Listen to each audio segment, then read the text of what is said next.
माननीय अध्यक्ष महोदय जी, मंत्री जी के उत्तर में 2022-23 में प्रदेश में चना का रकबा 2,54,901 हेक्टेयर है अध्यक्ष महोदय जी, जबकि उड़द मूंग तुअर का रकबा मात्र 1,15,000 हेक्टेयर है।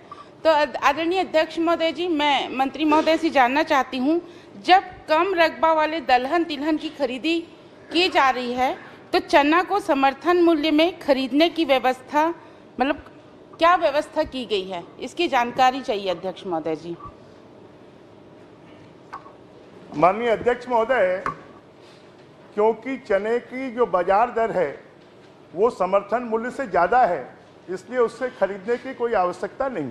ठीक, चलिए। आदरणीय अध्यक्ष महोदय जी, अरे आप लोगों ने तो घोषणा की थी रबी फसल को खरीदने की समर्थन मूल्य में। आदरणीय अध्यक्ष महोदय, क्यों नहीं खरीदे आप तक? मैंने अपने पूर्ववर्ती कार्यकाल की बात नहीं कर रही, मैं वर्तमान की बात कर रही हूं। अरे आपकी सरकार ने घोषणा की थी कि नहीं की थी? आपकी सरकार ने घोषणा की थी रबी फसल को खरीदा जा रहा है। आज के अध्यक्ष महोदय, चंद्राकर जी हर एक प्रश्नकर्ता को उलझाते हैं। अभी की बात हो रही है, पिछले 5 सालों की बात नहीं हो रही है। पूर्ववर्ती सरकार की बात नहीं कर रही हूं। सम्मान करते हुए मैं सिर्फ याद दिलाने कहा कि रबी फसल पूरा खरीदने की घोषणा वो मुझे याद दिला देना ना, नेता प्रतिपक्ष मैं हूँ, उन बेचारों को क्यों परेशान करते हो? बेचारी है आदरणीय अध्यक्ष महोदय जी, बेचारी है वो। जो आज के हमारे अगर संजारी बालोद विधानसभा की बात करूं तो वाटर लेवल कम हो रहा है अध्यक्ष महोदय जी, और वाटर लेवल कम होने के कारण लोग, जो किसान लोग हैं, वो चना ज़्यादा बुआई करने पे शुरुआत कर चुके हैं अध्यक्ष महोदय जी। अगर रकबा की बात करूं तो पहले से डबल और ट्रिपल होने जा रहा है रकबा, और ये पूरे छत्तीसगढ़ प्रदेश की बात कर रही हूँ अध्यक्ष महोदय जी, कि लोग वाटर लेवल डाउन होने के कारण लोग चना की ओर ज़्यादा प्रभावित हो रहा है, चना बुआई कर रहे हैं और रकबा बढ़ चुका है अध्यक्ष महोदय जी। तो जब कम हेक्टेयर वाले को खरीदा जा रहा है तो चना को भी समर्थन मूल्य में खरीदे जाने का आपके इसमें उत्तर में आया अध्यक्ष महोदय की चना का समर्थन मूल्य 5440 रुपया है। तो आदरणीय अध्यक्ष महोदय जी, कि उनके चना के खरीदने के कोई केंद्र व्यवस्था किया गया है, खरीदी केंद्र खोला गया है, उसकी मुझे जानकारी चाहिए। जब बाजार में कीमत ज़्यादा हो जाता है और ज़्यादा कीमत में बिकने लगता है तो समर्थन मूल्य की आवश्यकता समाप्त हो जाती है। आदरणीय अध्यक्ष बिजमोहन जी ने वही जवाब दिया कि इस कीमत से ज़्यादा यदि बिकने लगा है तो फिर मंडी में बिल्कुल चना नहीं आएगा, क्योंकि ज़्यादा कीमत में बिक रहा है। आपका जवाब बिजमोहन जी ने बहुत साफ दिया। और आगे कोई प्रश्न है तो करिए। मैंने सिर्फ दलहन तिलहन की धान खरीदी केंद्र का जानकारी चाहा है, बस वो ले लीजिए। माननीय अध्यक्ष महोदय, 20 जिलों में धान खरीदी केंद्र बनाए गए हैं और उनके माध्यम से अगर कोई आता है, पहली बात कोई आता नहीं है, अगर कोई आता है तो उसको खरीदने के लिए हम तैयार हैं। चलिए। आदरणीय अध्यक्ष महोदय जी, मैं बस इतना चाह रही हूँ कि आज के डेट में सभी जगह दलहन तिलहन का रकबा बढ़ चुका है, तो मैं निवेदन करना चाहती हूं कि जो आप 20 जगह बता रहे हैं उसको सभी जिला में खोला जाए या ब्लॉक स्तर में दलहन तिलहन खरीदी केंद्र खोला जाए। ये निवेदन कर रही हूं सरकार से। निश्चित रूप से माननीय अध्यक्ष महोदय, अगर किसान बेचने के लिए आते हैं और कोई आवश्यकता होगी तो हमको नए खरीदी केंद्र खोलने में कोई दिक्कत नहीं। चलिए, बहुत अच्छा, धन्यवाद अध्यक्ष महोदय। माननीय अध्यक्ष महोदय, मैं आदिम जाति विकास मंत्री जी से जानना चाहूंगा एक मिनट भैया, सरगुजा संभाग के एक मिनट, इसी में अध्यक्ष नहीं, इसमें नहीं पूछ रहा हूँ मैं। ये माननीय वरिष्ठ हमारे चंद्राकर जी ने विधायक महोदय के लिए बेचारी और मेरे लिए बेचारा शब्द का उपयोग किया है। मैं शायद इसे असंसदीय नहीं मान रहा हूँ। आपने कहा ये बेचारों को मत उलझाओ करके, तो मैंने कहा बेचारा नहीं है, बेचारी है। हाँ, तो बेचारा बेचारी सब किसी ने भी बोला है, किसी ने भी बोला है विलोपित किया जाता है। माननीय अध्यक्ष महोदय, मैंने आदिम जाति विकास मंत्री जी से यह जानना चाहूंगा कि सरगुजा संभाग में माझी समाज के जाति प्रमाण पत्र में मात्रात्मक त्रुटि के कारण उनकी जाति नहीं बन पा रही है, तो क्या इसमें किसी प्रकार का गाइडलाइंस जारी किया गया है या इसको किसी विभाग में भेजा गया है? माननीय अध्यक्ष महोदय। माननीय अध्यक्ष महोदय, केंद्रीय जनजाति कार्य मंत्रालय को इस संबंध में पत्र भेजने की कार्रवाई हम कर रहे हैं। माननीय अध्यक्ष महोदय, क्योंकि ये कार्रवाई जल्द करने की ज़रूरत है, क्योंकि जिस समाज के बारे में मैं उल्लेख कर रहा हूँ इनकी परिस्थिति अति दयनीय है और इसका फ़ायदा उठाकर कुछ असामाजिक तत्व लोग, जैसे उनकी सामाजिक स्थिति ठीक नहीं होने के कारण से वो ज़मीन अपना विक्रय करते हैं, तो उनकी साक्षरता उस हिसाब से नहीं होने के कारण से यदि 1 एकड़ ज़मीन वो बेच रहा है तो उसके आगे शून्य लगाकर उसकी पूरी की पूरी ज़मीन हथियाने का काम, उन्हें बंधुआ मजदूर बनाने का काम तक किया जा रहा है और ये निरंतर इस जाति प्रमाण पत्र के लिए लड़ाई कर रहे हैं। तो इसलिए अति गंभीर विषय है, इसको जल्दी से इस त्रुटि को सुधारने के लिए प्रक्रिया किया जाए। और एक सवाल जो कि मैं जनसंपर्क के दौरान एक 10 साल के बच्चे ने हमसे किया था, मैं उस सवाल को सदन के सामने रखना चाहूँगा और चाहूँगा कि मंत्री जी भी इस सवाल पर गौर करें। मैंने उस बच्चे को पूछा कि स्कूल जथस कि नहीं, तो उसका जवाब ये था अध्यक्ष महोदय कि हमार तो जाति प्रमाण पत्र बनेच नहीं तो मैं स्कूल जाके का करूँ। तो ये 10 साल के बच्चा जो कि एक समाज का एक नई पीढ़ी है, उसमें यदि ऐसी भावनाएं फैल रही है सिर्फ एक जाति प्रमाण पत्र कार्ड, जबकि जो सौता और सौता दोनों एक ही जाति के लोग हैं, सामाजिक परिस्थिति दोनों की खराब है, तो इसको जल्दी से सुधारा जाना चाहिए। और इस सवाल का जवाब मैं चाहूँगा वो 10 साल के बच्चे का मंत्री जी जवाब देंगे। धन्यवाद। माननीय अध्यक्ष महोदय, केंद्र की सरकार ने आपके समय के प्रस्ताव के ऊपर में 12 जातियों को अनुसूचित जनजाति में शामिल किया और केंद्र की सरकार इस मामले में संवेदनशील है और हमारी विष्णुदेव साई जी की सरकार, उनके नेतृत्व में चलने वाली, ये भी संवेदनशील है। हमने सरकार में आते ही इसकी प्रक्रिया शुरू कर दी है और जल्द ही इस संबंध में पूरा प्रस्ताव हम केंद्र सरकार को भेज देंगे। और स्वाभाविक है, माननीय जो विधायक जी का दर्द है वो स्वाभाविक है कि एक मात्रात्मक गलती के कारण, क्योंकि अंग्रेजी में माझी है और हिंदी में मांझी है और उसके कारण उनको ये आरक्षण का लाभ नहीं मिल रहा है। हमारी कोशिश होगी कि जल्द से जल्द इसको सुधारा जाए। ठीक। श्री प्रमोद, धन्यवाद अध्यक्ष महोदय। आप बोलिए। सर, छत्तीसगढ़ में ऐसी कई जातियां हैं माननीय मंत्री जी, कई जातियां हैं जो मात्रात्मक त्रुटि के कारण उनको ना एसटी का ना एससी का प्रमाण पत्र नहीं मिल रहा है। तो ऐसी सभी जातियों के त्रुटियों को सुधार के लिए आपकी ओर से पहल किया जाए, एक प्रस्ताव भेजा जाए केंद्र सरकार को, ये मेरा आपसे निवेदन है। निश्चित रूप से नेता प्रतिपक्ष जी की जो चिंता है वो हम सब की भी चिंता है और आप क्योंकि केंद्र में मंत्री भी रहे हैं, आप इस बात को अच्छी तरह जानते हैं कि इसकी प्रक्रिया क्या है। तब प्रतिपक्ष जी को तो लिंग परिवर्तन में आपत्ति विलोपित करवा दी है, बेचारा को बेचारी करवाया, सिर्फ लिंग परिवर्तन हुआ उसमें आपत्ति ले दी। प्रमोद मीन जी, ठीक है, हो गया जवाब। तो इसलिए माननीय अध्यक्ष जी, जो नेता प्रतिपक्ष की चिंता हम सबकी चिंता है और हमारी कोशिश होगी कि जल्द से जल्द मात्रात्मक त्रुटि के कारण जिनको लाभ नहीं मिल रहा है उनको भी लाभ मिले और इसके लिए हमारी सरकार पूरी तरह वचनबद्ध है और इस काम को हम करेंगे। कोई सूची हो तो आप भिजवा दें। मैं बिल्कुल भिजवा दूंगा सर। बस ठीक। इसी सदन ने मेरी जाति को आदिवासी में सम्मिलित करने के लिए भेजा है, उसको भी देख लीजिएगा। प्रमोद मीन जी। इंद्र साव। माननीय अध्यक्ष महोदय, मेरे प्रश्न के जवाब में माननीय मंत्री जी ने भाटापारा विधानसभा के कॉलोनी के संबंध में मेरा प्रश्न था, जिसमें रेरा के अंतर्गत मात्र 3 कॉलोनी पंजीकृत बताई गई है और बाकी जो जानकारी है वो निरंक बताई गई। माननीय अध्यक्ष महोदय, मैं माननीय मंत्री महोदय से जानना चाहता हूँ कि रेरा का गठन नवंबर 2017 में हुआ था, तब से लेकर अब तक बलौदा बाजार भाटापारा जिला अंतर्गत भाटापारा विधानसभा में कितने कॉलोनियों का रेरा में पंजीयन हुआ और कॉलोनियों के नाम, स्थान कृपया बताने की कृपा करेंगे। माननीय अध्यक्ष महोदय,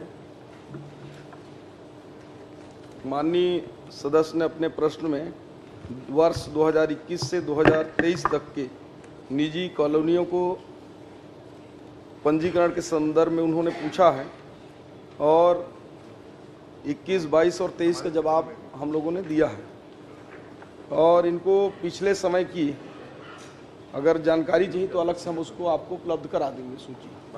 माननीय अध्यक्ष महोदय, मेरे प्रश्न में इसका संशोधन भी नहीं आया है और जानकारी नवंबर 2017 से मांगी गई है इसमें। और भाटापारा विधानसभा में अवैध प्लाटिंग और अवैध कॉलोनी का निर्माण बहुत भारी पैमाने पर चल रहा है और इसमें यह किसानों का भी मुद्दा है इसमें कि बहुत से कॉलोनाइजर अवैध प्लाटिंग करके बाउंड्री वाल खड़ा कर दे रहे हैं और किसानों के लिए रास्ता नहीं मिलने से वो औने पौने दाम पर अपनी भूमि को बेच रहे हैं। ये बहुत ही गंभीर विषय है और इस पर मैं चाहता हूं कि ऐसे कॉलोनाइजर और बिल्डर पर कार्रवाई होनी चाहिए। माननीय अध्यक्ष महोदय, जैसा कि मैंने पहले भी बताया कि 21 प्रश्न ही 2021 से 23 तक का मंगे हैं, उसकी जानकारी दिया गया है और इस बीच में अभी तक किसी भी प्रकार की अवैध कॉलोनी निर्माण के संदर्भ में कोई विभाग को अभी तक शिकायत प्राप्त नहीं हुई है। यदि सदस्य को विशेष रूप से ऐसी कोई शिकायत है तो आप अलग से उसको बता देंगे, उसको दिखवा लिया जाएगा। चलिए, संपत अग्रवाल जी। माननीय अध्यक्ष महोदय, मेरा तो प्रश्न वित्त मंत्री जी से था। माननीय अध्यक्ष महोदय, मेरे द्वारा पूछे गए प्रश्न का उत्तर आया है, उसी से संबंधित मैं आपके माध्यम से माननीय मंत्री जी से ये जानना चाहता हूं कि वर्ष 2021-22 व 22-23 और 23-24 के दौरान कुल कर्ज जो लिया गया था वह राज्य की जीडीपी का कितने प्रतिशत था? अब देंगे जो।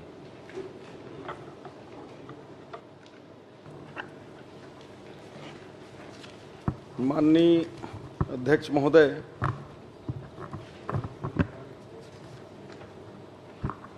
माननीय सदस्य ने जनवरी 2021 से 23 तक जो जानकारी मंगी थी उसका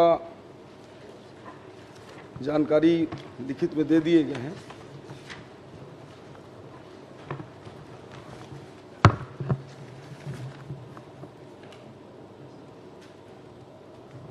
और टोटल जो ऋण है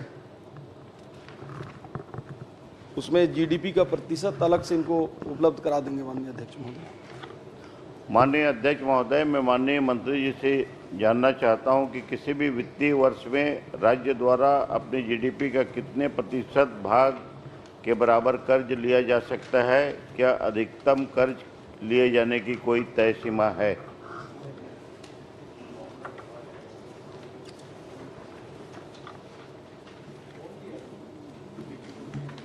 माननीय अध्यक्ष महोदय, ऋण की सीमा जीडीपी से कंपेयर करके पूछ रहे हैं। इसमें माननीय अध्यक्ष महोदय, कर्ज लेने की किसी भी राज्य की सीमा एफआरबीएम एक्ट के तहत 3% से कम होना चाहिए। चलिए, बस जवाब ठीक है, आ गया।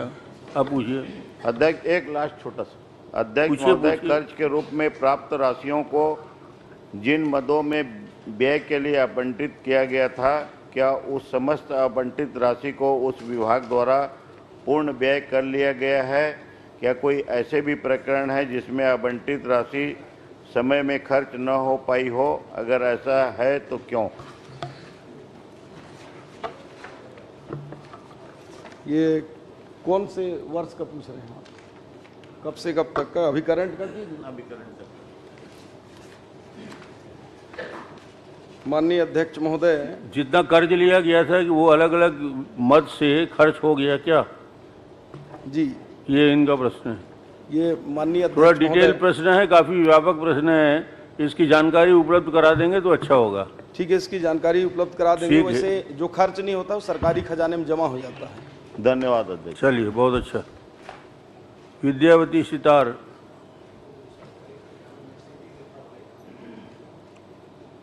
नहीं आई। चैतराम अटामी जी।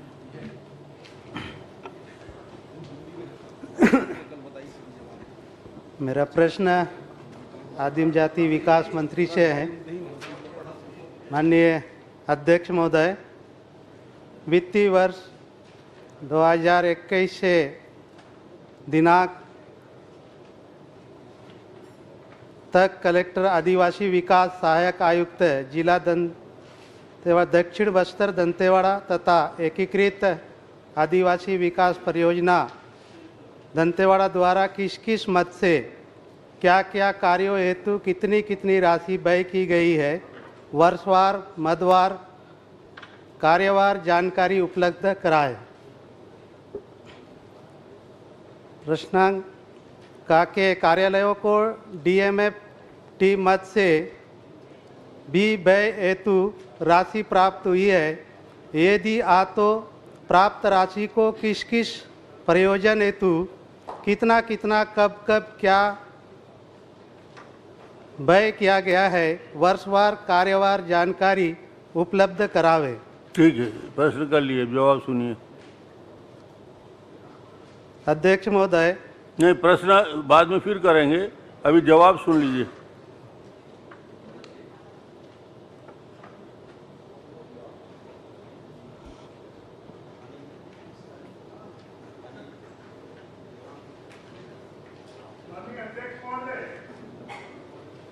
जो दंतेवाड़ा जिले में अनुसूचित जाति जनजाति पिछड़ा वर्ग के कुल 127 छात्रावास और आश्रम संचालित हैं और उसमें 12,625 सीटें कुल स्वीकृत हैं और इसके ऊपर में जो मरम्मत इत्यादि पर खर्च किया गया है वो लगभग 2 करोड़ 33 लाख है और 242 करोड़ रुपए इसमें मिला था। कुल खर्च जो है टोटल वो 34 करोड़ 73 लाख रुपए इन छात्रावासों के निर्माण में, बच्चों के परवरिश में और वहाँ के मरम्मत में कुल 34 करोड़ 73 लाख रुपए खर्च किया गया। किन किन कार्यों में किस किस मद का खर्च हुआ है? छात्रावास का अकेला नहीं पूछ, माननीय अध्यक्ष महोदय डिटेल पूछ रहे हैं वो। इसमें बताया कि उन्होंने विशेष रूप से DMF का पूछा है, उसके बारे में वर्षवार हमने परिशिष्ट में जानकारी दी है। अगर अलग अलग आपका निर्देश हो तो मैं बता दूंगा। चलिए अगला प्रश्न करिए। DMF में 21-22 में 1 करोड़ 44 लाख रुपए खर्च हुआ है।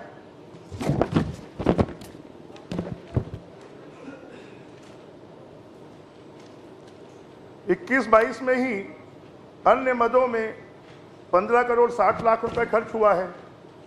22-23 में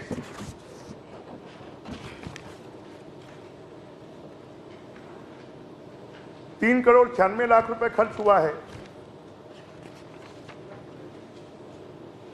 सामग्री और आपूर्ति में 21-22 में 17 करोड़ 5,48,100 रुपए खर्च हुआ है। 22-23 में 15 करोड़ 33 लाख 6,59,300 रुपए खर्च हुआ है और 23-24 में 23 करोड़ 38 लाख 40,000 रुपए खर्च। चलिए, और कोई प्रश्न है आपके?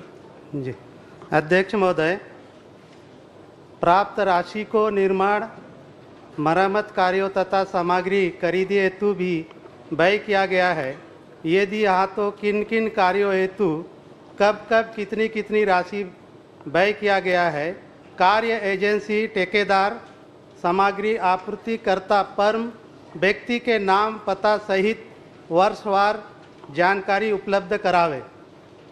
बहुत माननीय अध्यक्ष महोदय, हमने परिशिष्ट में ये पूरी जानकारी उपलब्ध करवा दी। परिशिष्ट में पूरी जानकारी आपको दे दी गई है। यदि उसमें आपने पढ़ा होगा परिशिष्ट, उसमें कोई और प्रश्न है तो बताइए। धन्यवाद। चलिए, संतुष्ट हैं आप? राघवेंद्र कुमार सिंह। धन्यवाद अध्यक्ष महोदय। अध्यक्ष महोदय, मैंने एक पॉइंटेड प्रश्न किया था कि बीज और दवा किन किन संस्थाओं से छत्तीसगढ़ के बाहर की कितनी थी और कौन सी प्रक्रिया के अंतर्गत खरीदी गई हैं। तो ये जो जवाब आया अध्यक्ष महोदय, इसमें उन्होंने फर्म का नाम तो दिया है और जितने छत्तीसगढ़ के बाहर के फर्म हैं उनका एक भी नाम नहीं है। मंत्री जी, मेरे पास जानकारी है, अगर आप आज्ञा देंगे तो मैं आपको उसको दे भी दूंगा।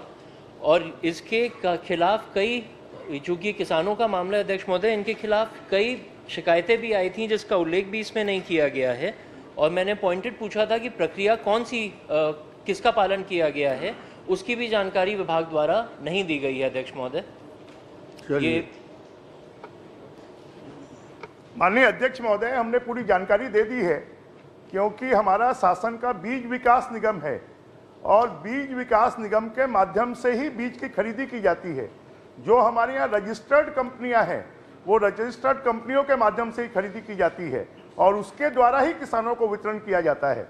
इसमें इसलिए कोई किसी प्रकार की कोई शिकायत, उसके सैंपल लिए जाते हैं, सैंपल का परीक्षण किया जाता है और उसके बाद ही बीज की सप्लाई की जाती है। अध्यक्ष महोदय, कुछ वहाँ पर डायरेक्ट खरीदी हुई है जो छत्तीसगढ़ के बाहर के फर्म हैं उनसे, और यही मेरा प्रश्न था।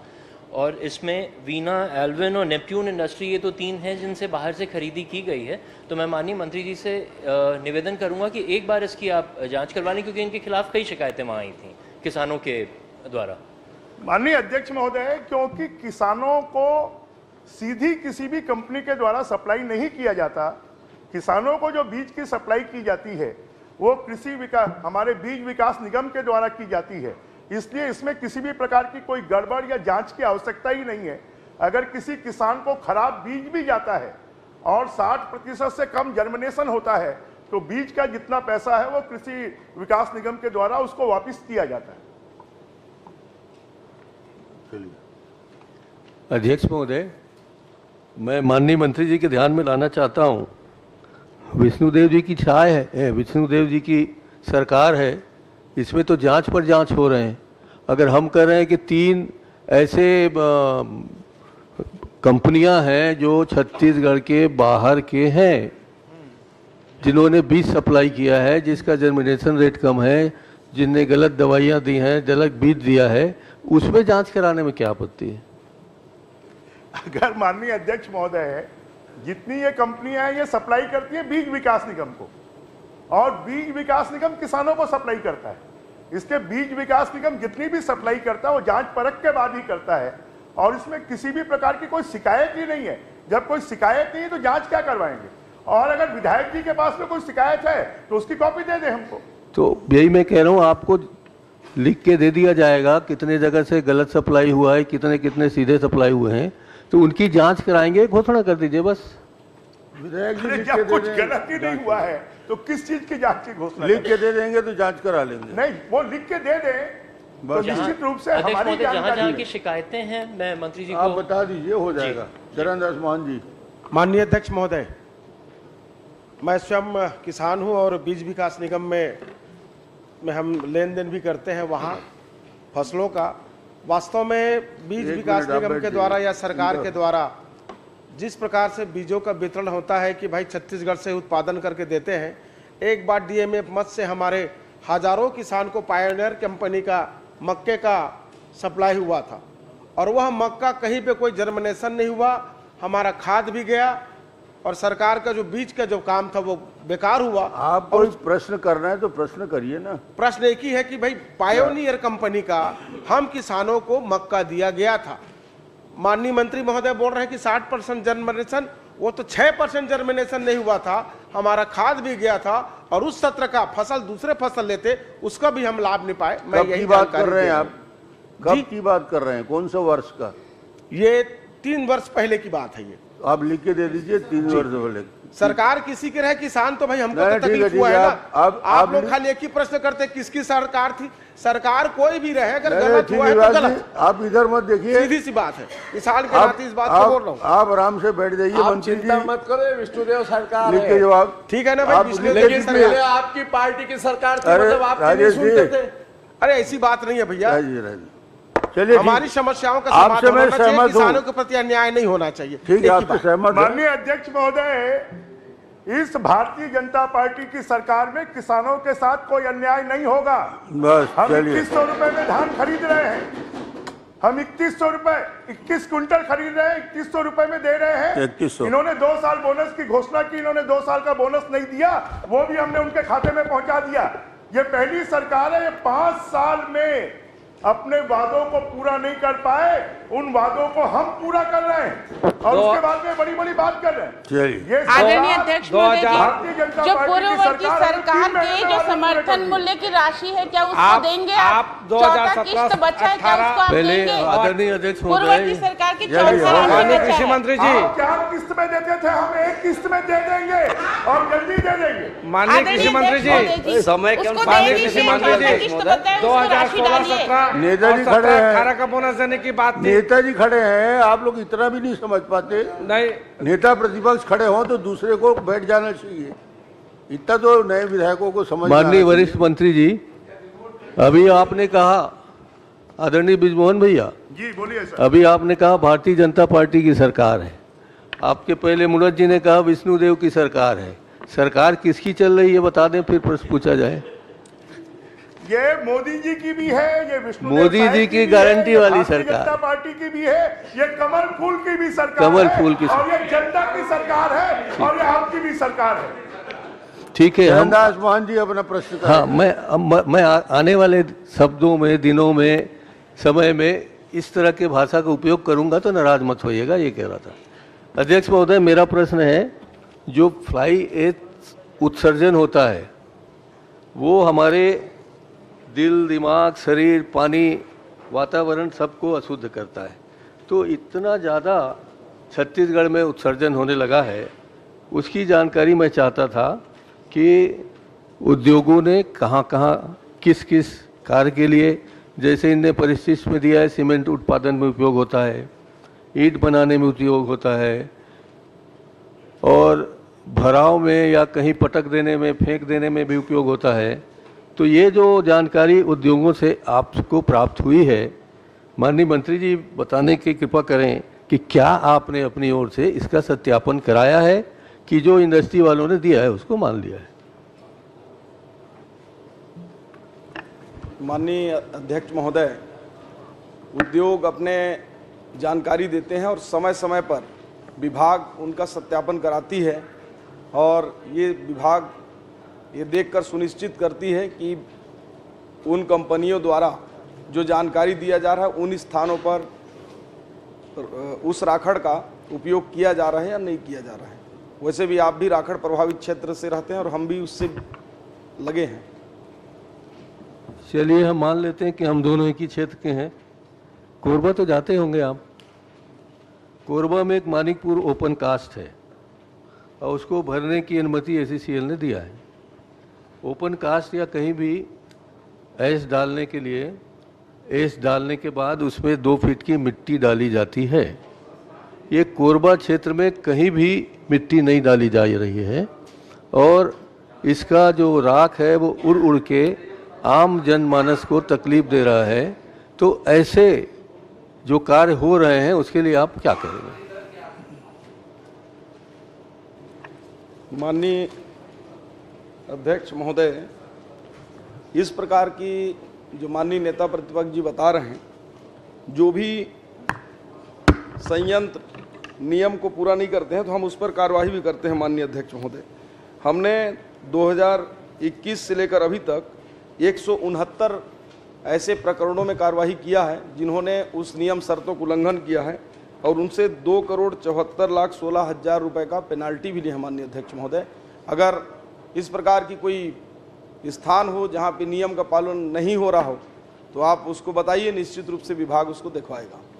ठीक है, मैं आपको कह रहा हूँ ये आपका परिशिष्ट है, आपके पास है? आपके परिशिष्ट आपके पास हैं क्या? तो इसमें 1 से लेकर 23-24 तक तो सब रायपुर के 27, 1 से 27 तक जितने भी रायपुर के इस तरह के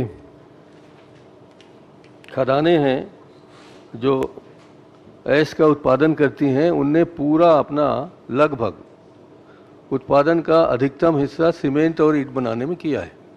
ठीक है, मगर कोरबा चलिए आप, कोरबा में एनटीपीसी जमनीपाली, राज्य स्टेट जनरेशन कोरबा, श्यामा प्रसाद मुखर्जी ताप विद्युत गृह Korba, Bharat aluminium company Balco, Amarkantak power limited Korba, ACB India Korba, ACB India Korba, Bharat aluminium company Korba, Maruti clean coal power limited, messrs spectrum coal and power, ये तो कोरबा के हो गए।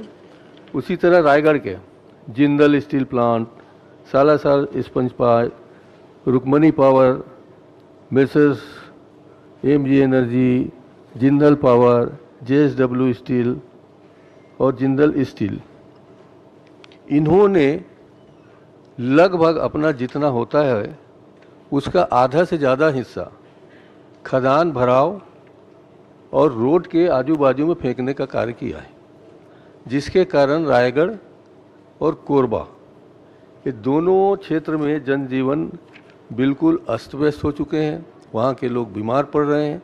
आपको पता है कि कितनी खतरनाक है, जो पानी पे भी असर करता है, हवा पे भी असर करता है, आदमी के शरीर को भी असर करता है। तो इन जगहों से जहाँ से आपको ये जानकारी मिली है, आप उसकी जांच कराएंगे पुनः? माननीय अध्यक्ष महोदय, अभी तक इस प्रकार की कोई शिकायत विभाग के पास अभी नहीं आई है और जो भी शिकायत आते हैं उस पर हम जांच कराते हैं। आपका ये कहना ठीक है कि सड़कों के किनारे जो हैं गर्मियों में हवा से, धूल से पर्यावरण प्रदूषित होता है, आम जनजीवन को मुश्किल होता है।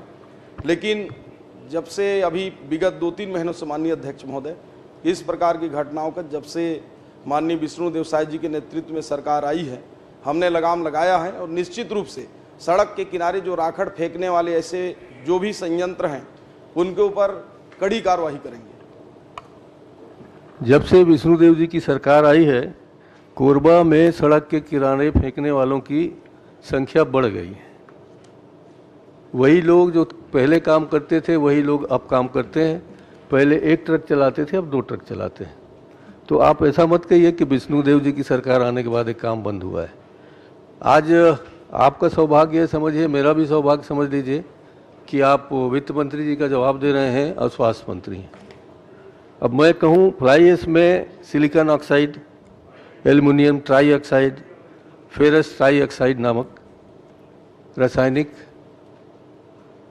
मिलते हैं और ये मनुष्य को, पशु को, जल को, जमीन को, वनस्पति को, वायु को, सबको खराब कर देते हैं। और सर सबसे, आप तो डॉक्टर ही हैं माननीय अध्यक्ष महोदय, ये प्रतिरोधक क्षमता भी सांस लेने से नाक के द्वारा जब ये इनके कण घुस जाते हैं तो ये शरीर के प्रतिरोधक क्षमता को भी घटाते हैं। और प्रतिरोधक क्षमता घटने के बाद दिल की बीमारी भी होती है, हार्ट अटैक भी होता है, कैंसर भी होता है, सांस की कई तरह की बीमारियां होती हैं और अंततः मृत्यु भी हो जाती है। तो इतना खतरनाक है, आप हेल्थ मिनिस्टर के नाते समझ लीजिए, उत्तर देते समय वित्त मंत्री के नाते समझ लीजिए, इतने कठिन कठिन रासायनिक विवरण मतलब रासायनिक पदार्थों का किस तरह से भारत में, हमारे छत्तीसगढ़ में लोग यहाँ वहाँ सब जगह परेशान हो रहे हैं, इसको देखते हुए इसमें गंभीरता से कार्रवाई करेंगे क्या?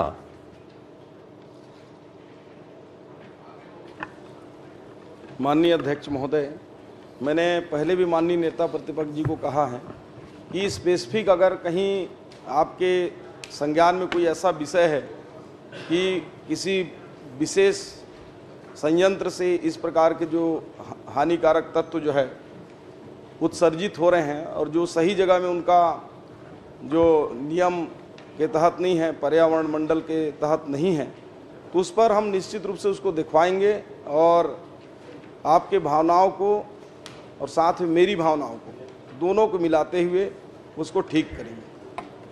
अच्छा महोदय, एक बता दीजिए, मैंने तो कोरबा वालों का नाम पढ़ा है, रायगढ़ वालों का नाम पढ़ा है और आपके परिशिष्ट से पढ़ा है और यहाँ विधानसभा में लिख भी लिया होगा इनने, तो उनको बुला के आप इन कंपनियों पर जो कोरबा में स्थित हैं, अगर कोई तकलीफ हो तो बाजू में आपके लखन लाल जी बैठे हैं, उनसे पूछ लीजिए वो भी परेशान हैं कि नहीं, और रायगढ़ वाले भी होंगे, उन्हें पूछ लीजिए। मैं तो स्पेसिफिकली रायगढ़ और कोरबा में जो उत्सर्जन हो रहा है, जिसका अधिकतम पार्ट सड़कों में फेंका जा रहा है बिना इजाज़त के। सड़क बनाने में डालिए, हमें कोई आपत्ति नहीं है, सड़कें हमारे यहाँ बन रही हैं। आप खदान में पाटे, कोई आपत्ति नहीं है, मगर इन सब के लिए एक नियम बना हुआ है, उस नियम के तहत ही आप फेंकिए ना, राखड़ को फेंकिए। मुझे तो सिर्फ इतनी आपत्ति है। निश्चित रूप से माननीय अध्यक्ष महोदय, बहुत अच्छे सुझाव आए हैं, उसका पालन करना जी के जो सुझाव हैं उसको ठीक विभाग जो है विशेष रूप से ध्यान देकर ध्यान दीजिए बस। उस पर ठीक, अमल करेगी ताकि आम जनजीवन को धर्मजीत उससे राहत जी। मिल सके। धन्यवाद। माननीय अध्यक्ष महोदय, धर्मजीत माननीय महंत जी के प्रश्न पर एक छोटी सी जानकारी उसी मैं में। उपलब्ध कराना चाह रहा हूं कि कोरबा आप जिले का जानकारी दे रहे हैं इनको, मंत्री जी को जानकारी दे रहे हैं, नहीं, मैं सरकार को अवगत कराना सरकार चाह को रहा हूं जानकारी कि दे जो रहे हैं। राखा चलिए, बहुत बढ़िया है कि बरीडी कोरबा जिले का बरीडी गांव और जांजगीर चांपा जिले का नकटीडी और कल्याणपुर गांव, अच्छा जो जी। कि मनरेगा से खोदाई हुए तालाब है, इस तालाब को भी राखड़ से पाट दिया गया है और यह राखड़ उड़कर प्रदूषण फैला रहा है। यह जानकारी मैं दे रहा हूं, कृपा करके इस पर भी विचार करें। अजय प्रश्न लगा चंद्राकर था, जी। नहीं आ पाया, इसलिए मैं यह प्रश्न किया। ठीक ठीक। माननीय महोदय, ये बहुत जोरदार प्रश्न है। आपका हर प्रश्न जोरदार रहता है। नहीं, ऐसी बुद्धि आप लोगों ने कहां से जुटाई, उस बुद्धि को तो हमको बताइए, उससे चरण स्पर्श करेंगे। मैं माननीय मंत्री जी से ये जानना चाहूंगा, प्राइस के बारे में बोल रहे हैं कि और कोई दूसरी? नहीं भैया, मेरा 11वां नंबर के बारे में बोल रहा हूं। ये आप चरण स्पर्श करेंगे, ये बुद्धि वाले का नहीं, चरण जी बैठे हैं इसलिए पूछ रहा हूँ, चरण स्पर्श करेंगे, उसका दिन भर कर लूंगा मैं। चलिए ठीक है। माननीय मंत्री महोदय, मैं आपसे जानना चाहता हूं कि पेरा खरीदी जो की गई उसका दर किस आधार पर कैसे निर्धारित किया गया? एक सहायक प्रश्न उसी का है, 14वां वित्त आयोग और गोधन न्याय योजना जो बनाई गई थी उससे पेरा खरीदी की जा सकती है क्या? 14वां-15 वित्त आयोग से और गोधन न्याय योजना के पैसे से पेरा खरीदी की जा सकती है क्या? दर का निर्धारण और उन दोनों मद से गोबर की खरीदी की जा सकती है क्या?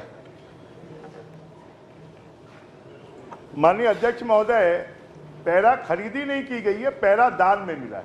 पैरा दान का, चलिए ये भी अच्छा है। पैरा दान के, सही में मैं गलत प्रश्न किया था, मैं स्वीकार कर लेता हूं।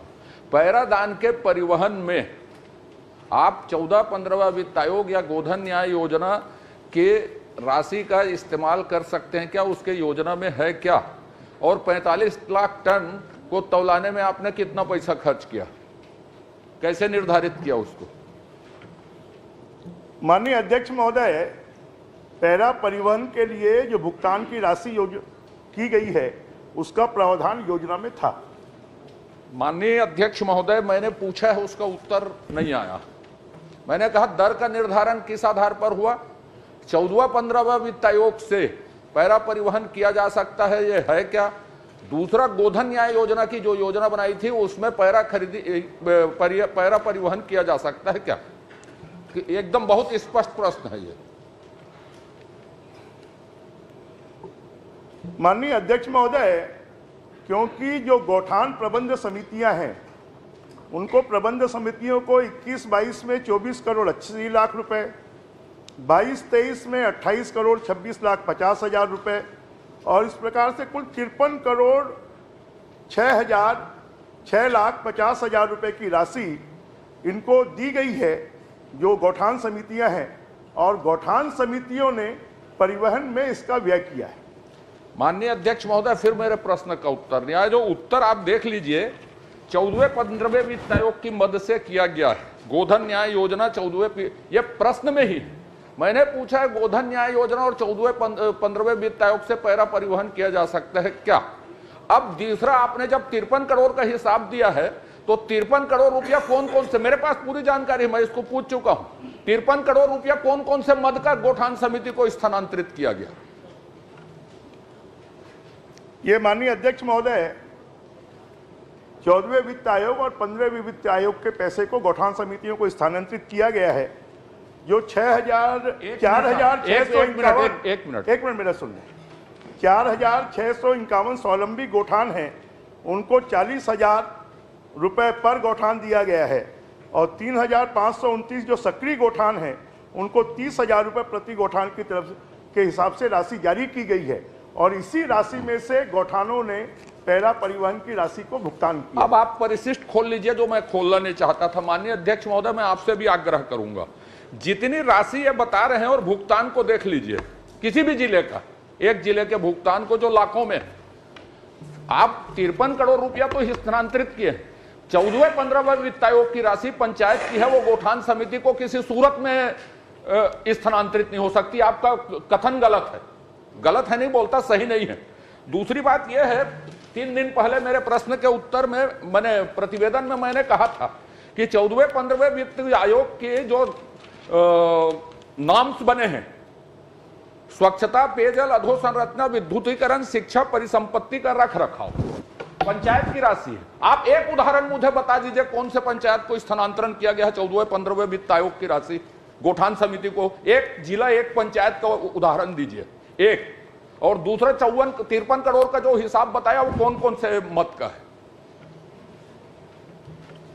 थोड़ा प्रेम से पूछो, नाराजगी से नहीं। नाराजगी एकदम मेरी आवाज है, आप एकदम प्रेम से पूछिए। आप 20 साल से बोल रहे हैं, मेरी आवाज ऐसी है। पैदेशी चोसने भैया हमारे तो पैसा खाते पैसा खाते कर अभी उगल ही देखते ना।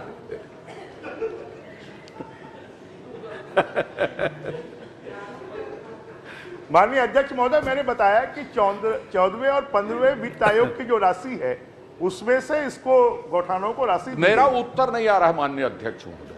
14वें 15वें वित्त आयोग की एक पंचायत बता दीजिए, एक जगह बता दीजिए कि इस पंचायत या इस जिले से इतनी राशि गोठान समिति को स्थानांतरित की गई। जो आपने कहा गोठान समिति को स्थानांतरित की गई 14वें 15वें वित्त, एक उदाहरण बता दीजिए कौन से जिले में किस प्रक्रिया के तहत उसको स्थानांतरित की गई। फिर मैं दूसरा प्रश्न पूछूंगा।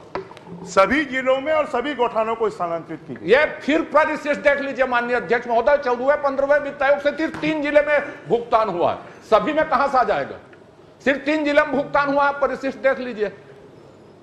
तो माननीय मंत्री जी माननीय मंत्री जी कह रहे हैं, अभी कहे कि सभी जिलों में 14वें 15वें वित्त आयोग से भुगतान हुआ है, बाकी जगह गोधन न्याय से भुगतान हुआ है। तो आप जब 3 जिले में भुगतान हुआ तो आपने कैसे कह दिया कि सभी जिलों में? ऐसा नहीं है। 14वें 15वें वित्त आयोग की राशि में रखरखाव का एक मद है और दूसरा जो मूल अनुदान का अनाबद्ध राशि है उसमें से 10% राशि जो है व्यय में और संचालन में खर्च की जा सकती है और उस राशि में से इन्होंने पेमेंट किया। माननीय अध्यक्ष महोदय, अब मैं विषय में आपको बता दूं, 14वें 15वें वित्त आयोग की राशि से पैरा परिवहन नहीं किया जा सकता, न रख रखाव की वो पंचायत की परिसंपत्तियों का रख रखाव कर सकते हैं, पैरा परिवहन रख रखाव नहीं है। और 3 जिले में हुआ है, माननीय मंत्री जी ने कहा कि सभी जिलों में ये राशि दी गई है करके, आपके सामने ही आप परिशिष्ट देख लीजिए। अब दूसरी जो महत्वपूर्ण बात है, पिछले उत्तर में इन्होंने मुझे जवाब दिया था 14 दिसंबर 2021, माने प्रश्नोत्तरी 14 दिसंबर की, कि शेष की राशि से, शेष जो लगा है, गोठान शेष जो लगाया था उसकी राशि से पैरा परिवहन किया गया। अभी 14वें वित्त आयोग और गोधन न्याय योजना, अभी मुझे बताया नहीं कि गोधन न्याय योजना से क्या पैरा परिवहन किया जा सकता है, इसका उत्तर नहीं दिया। क्या 53 करोड़ रुपया जो स्थानांतरित किया आपने, वो कौन कौन से मत थे ये बता दीजिए, जो गोठान समितियों को दिए। इस मत की राशि गोठान समिति को दी गई जो आपने उल्लेख किया। मैंने बताया ना कि जो 10% राशि अनाबद्ध राशि है वो 10% का बताया, उसके 10% राशि से किया गया नहीं। और दूसरा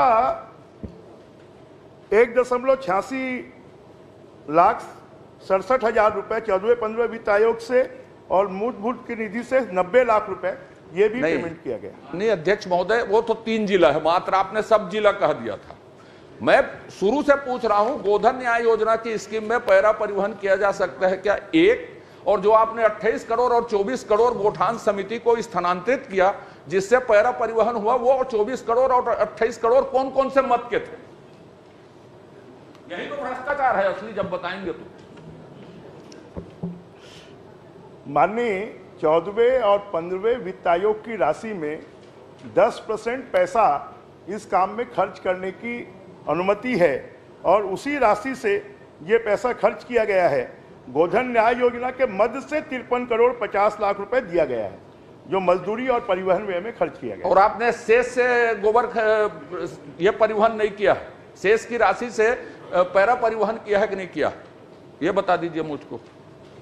ये मैं जानकारी प्राप्त करके आपको बता दूंगा। मैं माननीय अध्यक्ष महोदय, मैं तो आपके सामने प्रमाण दे रहा हूं कि 14 दिसंबर अध्यक्ष जी ये प्रश्न कथक पहले चली जो अरे यार मन की रुको तो तुम्हारे हमेशा गोबरेज भरे जब देखे गोबर गोबर गोबर।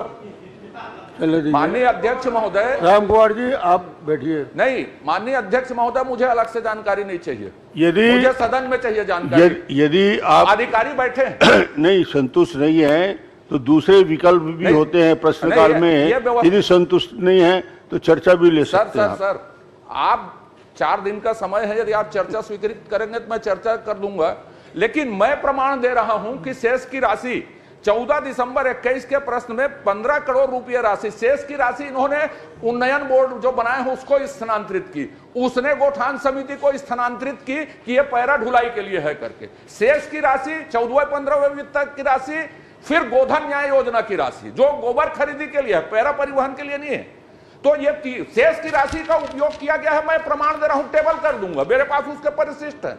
अब इसमें आप व्यवस्था दे दीजिए आधे घंटे की चर्चा की, माननीय मंत्री जी जांच करवाएंगे उसकी। अब उसके बाद मैं दर पर पूछूंगा, यदि जांच की घोषणा होगी तो दर पर नहीं पूछूंगा मैं, नहीं तो दर पर पूछूंगा। तो दर में लिखा है, परिशिष्ट पढ़िए ना, स्वविवेक और दूरी के आधार पर किसमें ढुलाया गया, कितने ढुलाया, कौन सा दर है, बोझा के हिसाब से दिए कि मेटाडोर के हिसाब से दिए, गाड़ी के हिसाब से दिए, ट्रक के हिसाब से दिए, कितनी दूरी दिए।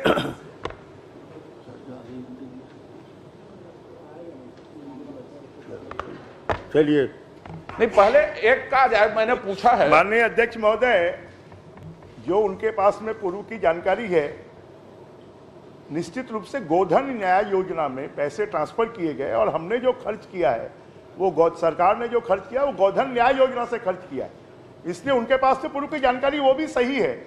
हमने जो गोधन न्याय योजना में पैसे आए और उस गोधन न्याय योजना से इसको खर्च किया है। और जो परिवहन का रेट पूछ रहे हैं कि ट्रैक्टर और जो छोटी गाड़ियां थी उससे परिवहन किया गया, 285 रुपए से 1000 रुपए तक का परिवहन का व्यय उसमें दिया है। अभी मैं उसको नहीं पूछा हूं। माननीय अध्यक्ष महोदय, बहुत क्लियर कट है कि मैं प्रमाण दे रहा हूं कि शेष की राशि का मैंने बताया कि पैरा ढुलाई के लिए उपयोग हुआ है, जिसको इसमें छिपाया गया।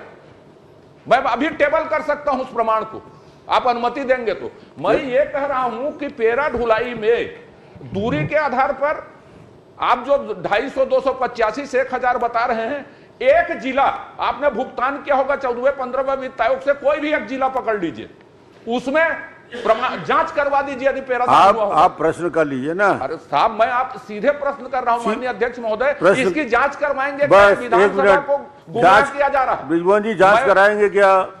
निश्चित रूप से माननीय अध्यक्ष महोदय, विधायकों की समिति से। चलिए, वरिष्ठ विधायक पूर्व मंत्री जी इसमें भ्रष्टाचार की बात कर रहे हैं कि गड़बड़ हुआ है, कुल मिला के उनका ये प्रश्न है, तो उन्होंने जांच की मांग की। निश्चित रूप से हम वरिष्ठ अधिकारियों की समिति से विधायकों की जांच करवा लेंगे। विधायकों, क्योंकि ये कागज में पैरा ढुलाई हुई है। आप 45 लाख टन किसमें तौलाए हैं उसकी एक रसीद बता दो मेरे को, आपके अधिकारी बैठे हैं, भेज दे। 45 लाख जांच के लिए सहमत हो गए हैं। नहीं तो अधिकारियों से नहीं, उन्होंने किया धरा है सब। मैं तो विधायक की समिति या प्रश्न संदर्भ समिति से मांग कर रहा हूं। जब का अधिकारी मान तुम्हारा बैठ जाते हैं, राम कुमार जी, एक मिनट बैठ जाते हैं। राम कुमार जी, ये प्रश्नकाल में नहीं खड़े होते। माननीय अध्यक्ष महोदय, आपने जांच की बात कही, मैं उससे विनम्रता पूर्वक आपको धन्यवाद देता हूं, लेकिन आप पैरादान हुआ ही नहीं है। दूसरी बात कह रहा हूं मैं, 53 करोड़ रुपए कागज में बुक हुए हैं, ये मेरा आरोप है। और ये जिन लोगों ने किया, आज ठीक है विभाग बदल गए हूं, लेकिन आप विधायकों की समिति से करवाइए ना इसकी जांच। अधिकारियों से जांच में कोई वो तो हेरा फेरी हो जाएगी पूरी, या प्रश्न संदर्भ समिति से जांच करवाने की। माननीय अध्यक्ष महोदय, अगर आपकी सहमति होगी तो प्रश्न संदर्भ समिति से जांच करा। धन्यवाद सुश्री लता उसेंडी जी। मंत्री जी धन्यवाद। लता जी। माननीय अध्यक्ष महोदय, पैरे की बात आई है माननीय अध्यक्ष महोदय, मैं गोबर की बात भी करना चाहूंगी। गोबर खरीदी के लिए सरकार ने अलग से कोई मद रखा है या फिर जो जानकारियां यहाँ पे दी गई थी अलग अलग रखा है, या बजट में स्पेशल इसके लिए कोई अलग से मद रखा गया है क्या?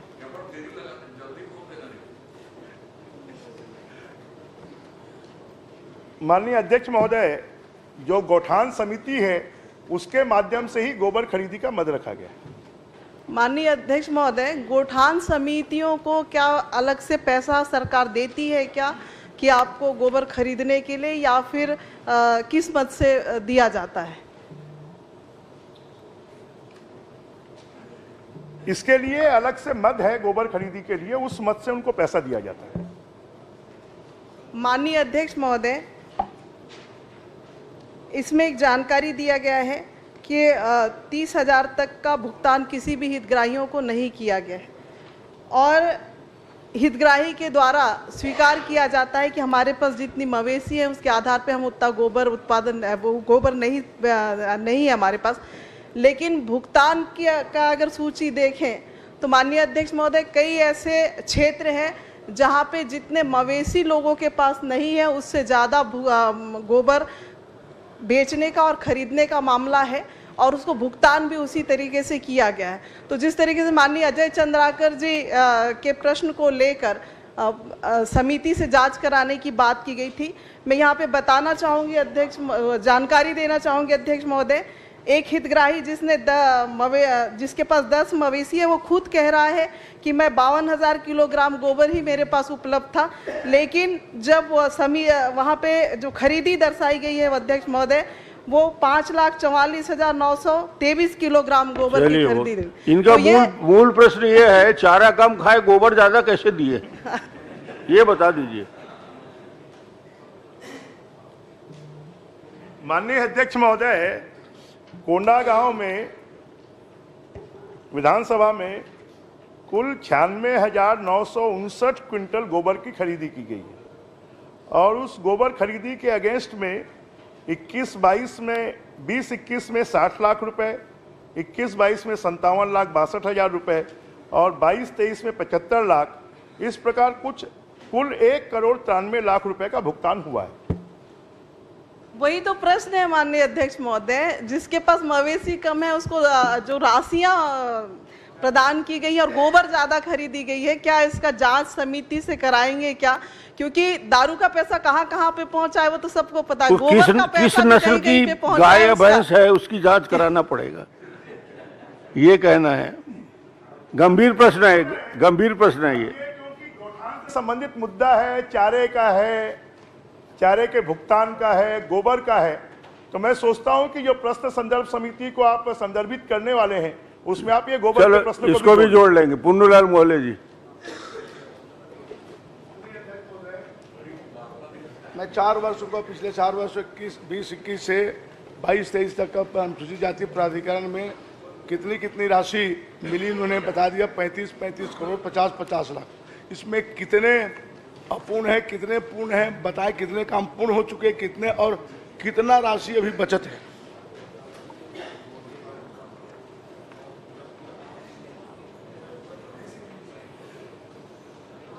माननीय अध्यक्ष महोदय, इसकी पूरी सूची हमने दे दी है, ये बहुत लंबी सूची है, ये हमने उपलब्ध करवा दी। नहीं, राशि की बात है, पूर्ण अपूर्ण का मुझे लिस्ट मिल चुका है पुस्तकालय के माध्यम से, राशि कितना अभी बचत है ये बता दें। माननीय अध्यक्ष महोदय, 21-22 में स्वीकृत राशि 35 करोड़ 50 लाख थी, स्वीकृत कार्य 727 थे, पूर्ण कार्य 653 है, अपूर्ण कार्य 74 हैं और अपूर्ण कार्य का प्रतिशत 10% है। 22-23 में भी 35 करोड़ 50 लाख रुपए दिए गए, 705 काम दिए गए, 509 पूर्ण है और 196 अपूर्ण है। 23-24 में 35 करोड़ 50 लाख दिए गए, 634 काम दिए गए, उसमें 102 काम पूर्ण है और 379 काम अपूर्ण है। नहीं, राशि टोटल कितने बचत है? माननीय अध्यक्ष, टोटल राशि अभी तक कितने बचत है? क्योंकि मैं दूसरा पॉइंट में उत्तर बता दूं माननीय अध्यक्ष, 22-23 में अपूर्ण काम कार्य पास होने के बाद अपूर्ण अप्रारंभ की स्थिति में विधानसभा चुनाव के पहले निरस्त कर के प्राधिकरण में बकाया है, जिसे पास करना बाकी। प्राधिकरण में भी 5 करोड़ रुपए की राशि बकाया है। अन्य अध्यक्ष महोदय, मैं जानना चाहता हूं, निरस्त कार्य में प्रस्ताव दिया था कि मुंगेली विधानसभा मुंगेली जिले में लगभग 1 करोड़ का अप्रारंभ होने की स्थिति में उन्हें निरस्त कर दिया गया। मैंने नया प्रस्ताव दिए हैं, उसे आप जोड़ेंगे क्या? और 27% राशि मुंगेली विधानसभा 27% सबसे ज्यादा अनुसूचित जाति बाहुल्य है, तो प्रतिशत के आधार पर राशि स्वीकृति करेंगे क्या? निश्चित रूप से माननीय अध्यक्ष महोदय, माननीय विधायक महोदय के जो प्रस्ताव दे दें, अगर उसमें राशि बचेगी तो निश्चित रूप से जनसंख्या के आधार पर हर क्षेत्र को प्राधिकरण के द्वारा ही कुंवर सिंह वो राशि निषाद दी जाती है, वो राशि उपलब्ध ठीक करवाएं। धन्यवाद। कुंवर सिंह जी, माननीय अध्यक्ष महोदय, मेरा प्रश्न वाणिज्य कर विभाग से बहुत था। संवेदनशील माननीय है। मंत्री जी का जवाब मुंगेली उसमें आया है, मुंगेली को लेकर उसको इधर जिसमें उन्होंने कहा कि दो 2024 की स्थिति में जीएसटी विभाग में कुल 1,76,777 पंजीकृत व्यवसायी हैं। जीएसटी लागू होने के उपरांत 50,298 व्यवसायों द्वारा पंजीयन निरस्त कराए गए हैं। मैं माननीय मंत्री जी से जानना चाहूँगा, जो पंजीयन निरस्त कराने और निरंक जमा करने में राजस्व का कितना नुकसान होता है, ये बताने की कोशिश करेंगे।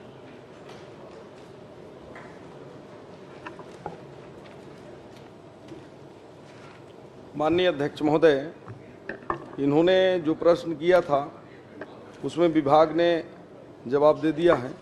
इनके परिशिष्ट में कुल 1,76,777 करदाता हैं, उसमें विभिन्न प्रकार के करदाता हैं माननीय अध्यक्ष महोदय। और जो निरस्त वाले, जो पंजीयन निरस्त वाले हैं, वो कई कारणों से निरस्त होते हैं माननीय अध्यक्ष महोदय। कई ऐसे फर्म हैं जो 6 महीने से रिटर्न नहीं जमा करते, उनका भी निरस्त किया जाता है। और कुछ ऐसे फर्म हैं जो अपना व्यवसाय बदल लेते हैं, उनका भी निरस्त होता है। ऐसे 6 कारणों से हम निरस्त करते हैं, और उसकी जानकारी चाहे तो मैं पृथक से भी दे सकता हूँ। माननीय अध्यक्ष महोदय, मैं माननीय मंत्री जी से जानना चाहूँगा, जो पंजीयन निरस्त तो करा लेते हैं और अंतिम हिसाब नहीं देते, ऐसे कितने व्यापारी हैं, और साथ ही इन पर विभाग क्या कार्रवाई करता है, ये बताने का कष्ट करेंगे। माननीय अध्यक्ष महोदय, इसमें राजस्व नुकसान का प्रश्न ही नहीं होता है, उत्पन्न होता है, क्योंकि जो टैक्स नंबर के आधार पर निर्धारित किया जाता है, और इसमें अपना कोई राजस्व नुकसान नहीं होता है जो फर्म सिलेंडर ऐसे कर देते हैं, क्योंकि इसकी सीमा अब 40 लाख रुपए तक 2019 से कर दी गई है। पहले 20 लाख था, तो जनरली जो 40 लाख तक उसका टर्नओवर नहीं होता है, तो उसका टैक्स पेड करने का प्रश्न ही उत्पन्न नहीं होता, इसलिए कोई नुकसान नहीं होता। माननीय अध्यक्ष महोदय, पंजीयत फर्म के लिए आयकर पैन होना अनिवार्य होता है। आयकर विभाग में आप बताते हैं घरेलू कर्ज के हिसाब से बिक्री कर मुनाफा कमाते हैं। इसी मुनाफे के आधार पर उसे जमा करना, उसे मुनाफे पर उसे कर जमा करना होता है। फिर भी यदि कोई व्यापारी जीएसटी जमा नहीं करता तो यह तकनीकी रूप से कर की चोरी है। मैं आपके माध्यम से जानना चाहूँगा, इसे रोकने का कोई उपाय सरकार द्वारा कर चोरी रोकने का कोई उपाय कर रहे हैं क्या? द्वारा किया गया क्या? निश्चित रूप से माननीय अध्यक्ष महोदय, समय पर हम जो है कर रोकने के उपाय करिए, ये उनका नहीं सुझाव कर रहे है। हैं माननीय अध्यक्ष महोदय। अभी 2 महीने में ही विगत जो 5 सालों में जिन्होंने इतना किया था, उसका 20% हमने केवल अभी 2 महीने में कर बहुत डाला अच्छा, है। चलिए। धर्मलाल कौशिक कार्रवाई जी, की है, जिसमें 13 करोड़ 70 लाख रुपए हमने वसूला है। श्रीमती रायमुनी भगत जी, यशोदा नीलांबर वर्मा जी। माननीय अध्यक्ष महोदय, मैं मंत्री जी से 1 मिनट है, जल्दी मंत्री जी से मैंने यही प्रश्न पूछा था कि राज्य अनुसूचित जाति प्राधिकरण मद से जो जानकारी मांगी था, जो उत्तर मंत्री महोदय ने दिया है, वो उससे मैं संतुष्ट नहीं हूँ। मेरा सवाल यह था कि क्या राज्य मंत्री अनुसूचित जाति प्राधिकरण मद से जो पूर्व अध्यक्ष की अध्यक्षता में स्वीकृत किया गया था, वह गलत है कि सही है, ये जानकारी दीजिए। चलिए बताइए भाई। प्राप्त जानकारी के अनुसार सही है। अगला पूछ लीजिए। तो जो आपने बोला कि अगर वह सही है, तो प्रारंभ कार्यों की स्वीकृति को आपने किसके आदेश अनुसार, मंत्री महोदय जी बताया कि निरस्त किसके आदेश अनुसार से किया है? इसको निरस्त नहीं किया गया है। जो पुराने काम प्रारंभ नहीं हुए थे, उन कामों को अभी प्रारंभ नहीं करने के निर्देश दिए गए हैं, निरस्त नहीं हुआ। प्रश्नकाल समाप्त। बैठ जाइए। पत्रों का पटल पे रखा जाना।